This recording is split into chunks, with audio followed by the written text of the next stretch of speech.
La démolition de la maison effondrée à Croix a démarré ce mardi matin, sous les yeux de ses propriétaires et de dizaines de riverains, encore sous le choc, 10 jours après cette incroyable péripétie.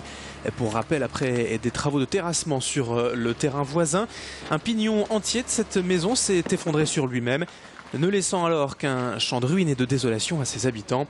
Après la catastrophe et depuis plusieurs jours, les propriétaires ont trouvé refuge chez des proches et devraient être relogés d'ici peu. Ce jeune couple avait acheté la maison en janvier dernier et avait depuis fait plusieurs mois de travaux. Aujourd'hui, le propriétaire a fait le deuil de cette maison et doit s'arranger avec les assurances pour être indemnisé. Mais il n'en veut pas aux responsables de ces travaux de terrassement. Il garde en effet une belle philosophie par rapport aux événements. On l'écoute au micro de Macha Grunessen. Le propriétaire des terrains, je sais que... Bon, moi, je lui en veux pas directement à ce monsieur. Il a fait une très grosse bêtise. Après, voilà... Je sais qu'il est tout aussi affecté que... Enfin, pas aussi affecté que nous, c'est différent, mais je sais qu'il s'en veut beaucoup. Et, bon voilà, je sais que c'est pas facile pour lui, pour sa famille aussi, parce qu'on avait commencé à faire connaissance. J'ai présenté mon bébé, tout ça, donc on avait bien discuté avec son épouse notamment. Donc je sais qu'ils sont très affectés par ça, mais bon, c'est... j'ai envie de dire, c'est un sale moment à passer, et puis par la suite, on verra, quoi. On verra. L'allocation de rentrée scolaire a été versée ce mardi à près de 250 000 familles du Nord-Pas-de-Calais. Une ARS censée aider les familles à couvrir les dépenses de la rentrée. Et outre les traditionnelles fournitures, il y a les vêtements, équipements sportifs, manuels et autres frais comme l'assurance à prendre en compte. Cette année, l'allocation est en hausse de 1,2%, s'étalonnant de 360 à 394 € selon l'âge des enfants. Cette allocation est versée bien sûr sous conditions de ressources aux familles les plus modestes et coûte près de 100 millions d'euros chaque année à la CAF du Nord. Depuis mardi, dans les grandes enseignes de l'agglomération lilloise, le rush des courses pour la rentrée a donc démarré. Comme ici, dans cette enseigne de Carrefour à Ouascal, où s'est rendu Alexandra Gossin en compagnie de Rémi Pagès. Aujourd'hui, on s'est rendu compte que les clients attendaient vraiment la dernière minute pour acheter, un peu plus tard que l'année dernière. On a à peu près un moins de 10% par rapport à l'année dernière en fait, de fréquentation. En fait.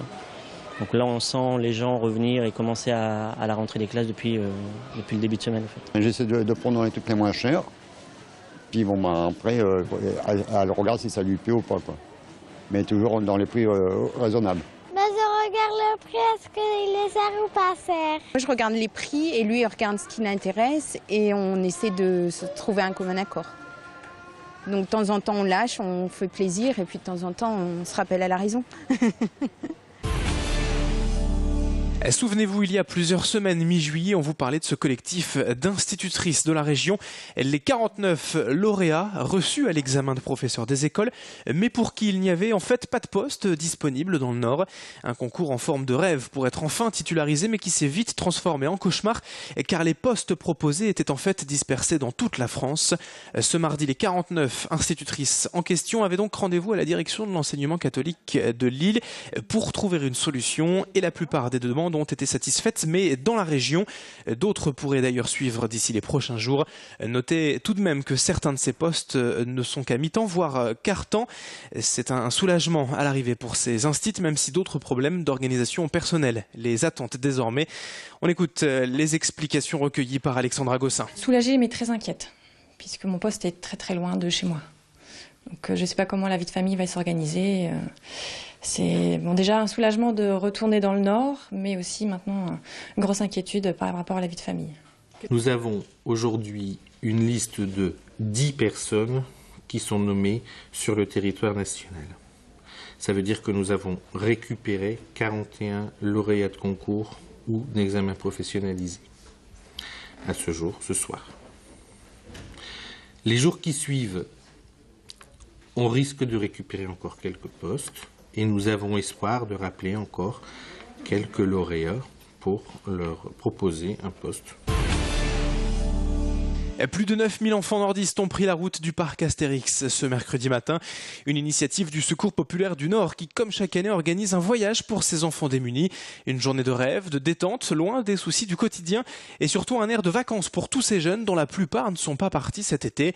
C'est le constat d'ailleurs du Secours populaire. Chaque année, un enfant sur 3 dans le Nord ne partirait pas en vacances, d'où des dizaines d'animations prévues tout au long de l'été. Et en point d'orgue, cette journée au parc Astérix, 175 bus sont partis ce mercredi mercredi matin de la région, direction le parc d'attractions. Chloé Wiroblewski était à Villeneuve d'Ascq pour suivre ce moment avec les jeunes de la métropole lilloise.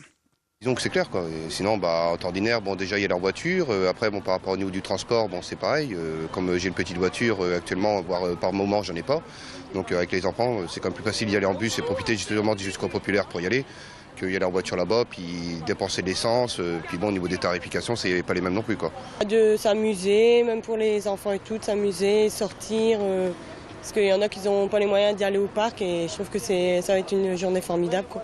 Il y en a qui n'ont pas les moyens de profiter de ce parc. Et pour pouvoir faire profiter à mes enfants un parc d'attractions qui est très cher et très peu cher avec le Secours Populaire.